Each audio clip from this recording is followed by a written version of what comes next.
How's it going? Whew. Sorry about that. I was just jamming a little bit too hard to hear you come in. I'm a part-time junior college student, Thomas Emmons. How you doing today? Doing all right? All right. Well, since I have you here for a moment, I'd like to talk to you about something that's near and dear to my heart. If you're like myself, it's probably going to be pretty interesting to you too. And of course, talking about the exciting and vivid world of copyright infringement. So why don't you come on in? Sit down. You might learn something. You probably won't, but you might. A copyright is the exclusive ability given to individuals to legally produce original work. These works are often referred to as intellectual properties, or IPs. IPs come in a variety of forms such as artistic, literary, dramatic, or musical forms. If somebody creates something that they truly value and feels it's significant enough to go through the effort of getting it protected, then they must get it copyrighted. Otherwise, they risk for anybody to misuse or even reproduce it with no legal recourse. Over the last few decades, humanity has made some profound improvements in their understanding of technology, science, really every aspect of our comprehension. So much, in fact, you could argue that we're in a technological renaissance. And because of this, ensuring protection of one's creation has become extremely complicated. These days, unfortunately, even the most diligent of efforts still fail to keep IPs from being misused. While copyright infringement wears many hats, a few popular sources provide a large majority of the illicit activity. This brings to mind a few questions. What are these sources? How exactly do they violate copyrights? And most importantly, how do they continue to operate without the expected repercussions?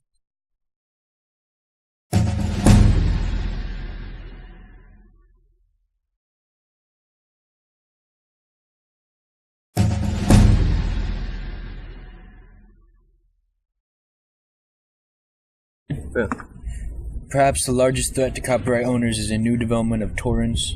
Torrents are a type of file sharing that utilize peer-to-peer networks that distribute large amounts of data quickly. These networks provide accelerated download speeds by splitting up large files to smaller segments of information. Once they are received, they are recompiled according to complex protocols governing the process. This allows for data transferring that would otherwise be difficult or even impossible for those without cutting-edge internet access. Determining who may or may not be involved with specific examples of file sharing can be rather tricky since the process itself is complex and intricate. As a result, seeking legal action is oftentimes undesirably difficult for IP owners.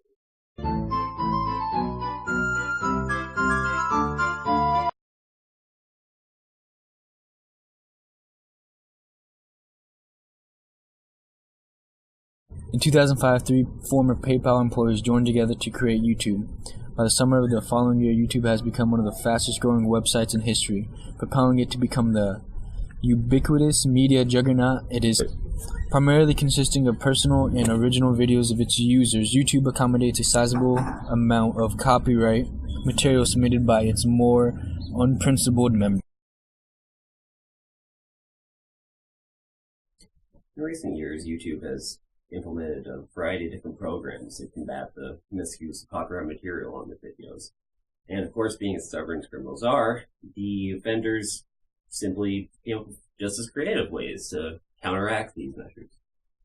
When YouTube came up with a copyright scan that automatically searched for copyright material, the YouTube transgressors came up with various methods to fool it into not recognizing the material.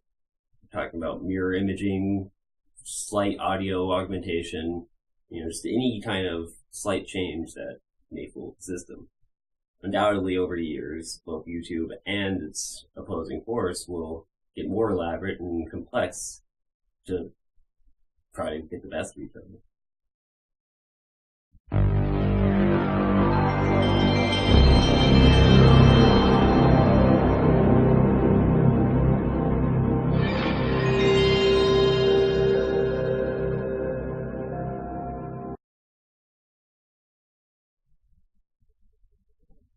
Some time ago, a scientist named Gordon E. Moore came up with a principle stating that every 18 months or so, computers will double their processing power.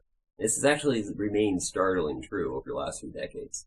So basically, just meaning that the computational potential of humanity has exponentially been increasing since the introduction of the computer.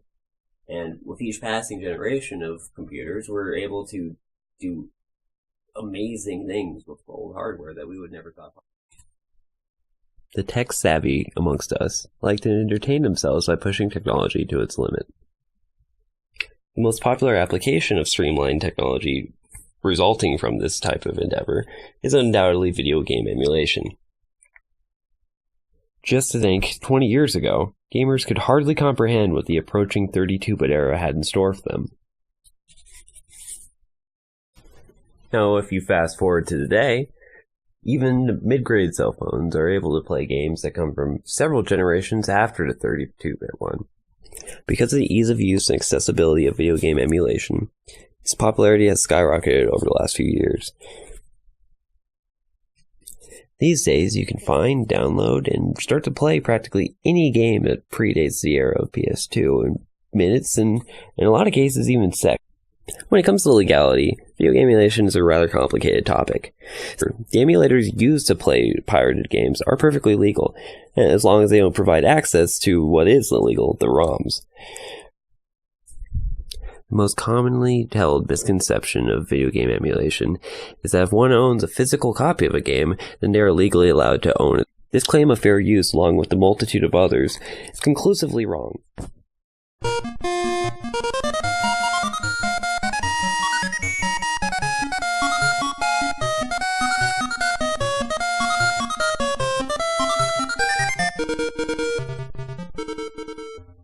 Okay.